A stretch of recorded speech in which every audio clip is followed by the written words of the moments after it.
Okay, so we're finishing up lesson 4 from chapter 10, which we were on in class, and we were doing all this graphing and putting points and lines and things like that. And we got to number 8, which is the second page of your notes from yesterday. And it says if the line segment AB is rotated 90 degrees about the point B, and I should have put clockwise, 90 degrees clockwise, because you have to know that, so add that in. If the line segment AB is rotated 90 degrees clockwise about the point B, what will be the coordinates of the image of point A? Alright, so let's look at the picture. It looks like this. So this is our graph, and this is line segment AB, and we're going to rotate it clockwise around point B, which means leave B where it is and rotate A around like this is a clock hand going around. And where will A end up if you go 90 degrees? Okay, well that is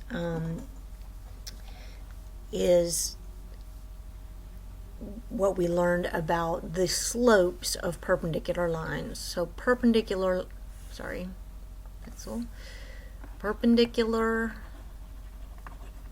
lines have opposite reciprocal slopes.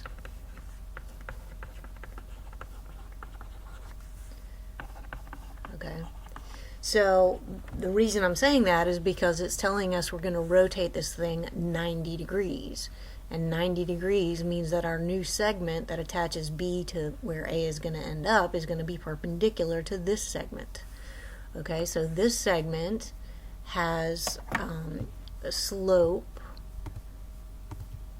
Okay, this is going up and over like this. And so how far up does it go? It goes up 4 and it goes over 3. So the slope of that segment we have right there to start with is 4/3. So this segment AB has slope 4/3. So the slope of the new segment that's going to connect B to where A is going to end up when we twist it, that perpendicular slope is going to be negative 3/4. You flip it and you take the opposite. Alright, so for B, when we went to A, we went up 4 and over 3. For where the new A is going to be, we're going to go down 3 and over 4. So we'll start at B and we'll go down 3 and over 4, which puts us right here. So that is where the line is going to be if you twist this thing 90 degrees. Sorry. Okay, so the new point is going to be there at 8, 0. So that would be the answer to that number 8. Where is the image of A going to be when you twist this guy 90 degrees? Instead of going up 4 and over 3, you go down 3 and over 4. And that's going to put you here at 8, 0. Okay. The only other question left on that lesson is number 9. It says if point B is the midpoint of AF, what are the coordinates of F?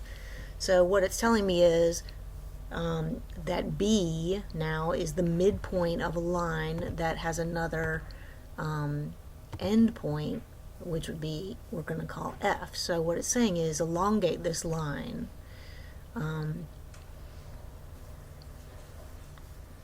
So that B is now the midpoint of it, and this other point F is down here.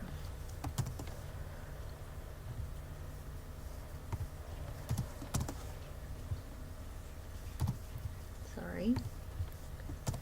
Okay, so B is the midpoint of this segment, so the question is what is point F? And we can see, we think it's 1, -1, but we need to check and make sure by using the midpoint formula.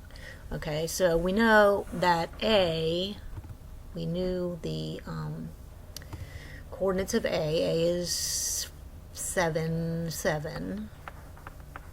and B is 4, 3. Okay, and then F is, we'll call it XY, since we're pretending we don't know what it is.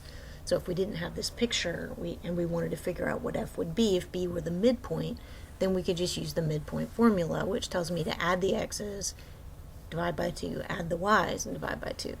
So if B is the midpoint, that means that X plus 7 over 2, the X coordinates of F and A, and then Y plus 7 over 2, which are the coordinates of the Y's for the endpoints, should equal the midpoint, which is 4, 3.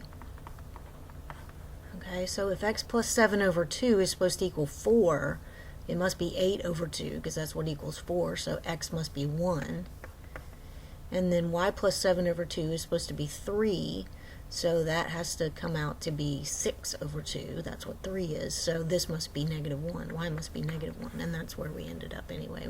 We could see it on the picture.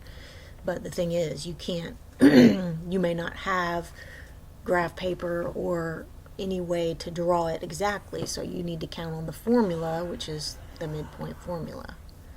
So that's the end of lesson 4 on chapter 10. And so that's the end of that.